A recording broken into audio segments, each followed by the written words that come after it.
The Starter Habitat series is a set of template enclosures that I've uploaded to the Steam Workshop, and it covers every animal in Planet Zoo. From aardvark to zebra, there's a template habitat for them all.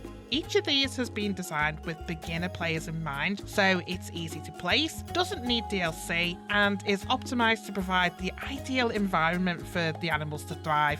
I started this series because I found through my own playthroughs I needed habitat templates that covered the basics, and since there isn't any blueprints for these included in the game, it was getting a bit tedious creating it all from scratch every new game, so I figured it was time to create my own.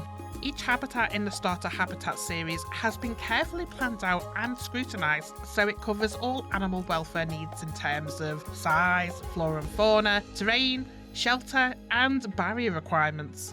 All habitats are rectangular in shape, so avoid tricky path placement, which I think we can all agree here is a persistent issue for both experienced players and beginner players alike. The size of these template habitats is dependent on the space needed for the optimum number of animals it's going to house. So we've got some tiny enclosures for animals like the giant tortoises, and then there's the ones like the polar bear and the hippo that take up a massive amount of room. Those polar bears just really like their space. For a majority of the habitats, I've sized them big enough to accommodate the maximum number of animals that the game suggests you can have living together comfortably. Exceptions to this are where the game suggests silly numbers, like having, say, 500 flamingos in the same enclosure. For that, I've used common sense in those instances to avoid the habitat becoming too huge, since, only a handful of people would be nuts enough to want that many animals in one enclosure anyway. Now, biggest advantage of the Starter Habitat series is that I've only used base game pieces to build. I've also limited myself to just the Planet Zoo set pieces within the base game, so no DLC needed, no in-game research to unlock build pieces, and it avoids theming altogether, so it fits in nicely with any zoo theme you've already got going.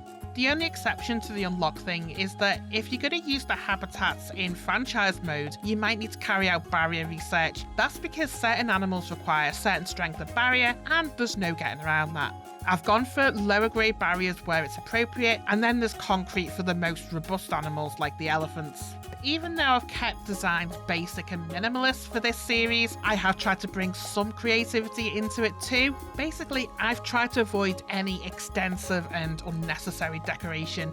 There is some decoration here or there to break up the monotony of the space a little bit, but nothing overly excessive. So I'm excited to share these habitats with everyone. It was a huge time sink for me, but I feel like it was well worth the effort. The starter habitats are now available for everyone on the Steam Workshop. I honestly hope people find them useful, and I also encourage you to add any suggestions or improvements in the comments below. I've literally been ploughing through all of these habitats one by one over the last month and a half, so there may very well be minor tweaks needed here or there. Just let me know and I'll be happy to fix any emergent issues. Oh, and if there's any habitat that you particularly like, take a couple of seconds to go and rate it on Steam, because that helps it get discovered and it'll help other people discover it too. The more beginner players that find this stuff and it helps them to enjoy the game more, that's basically the whole point of this. Anyway, I think that says all I need to say about it. So until next time, thank you so much for watching. Bye for now.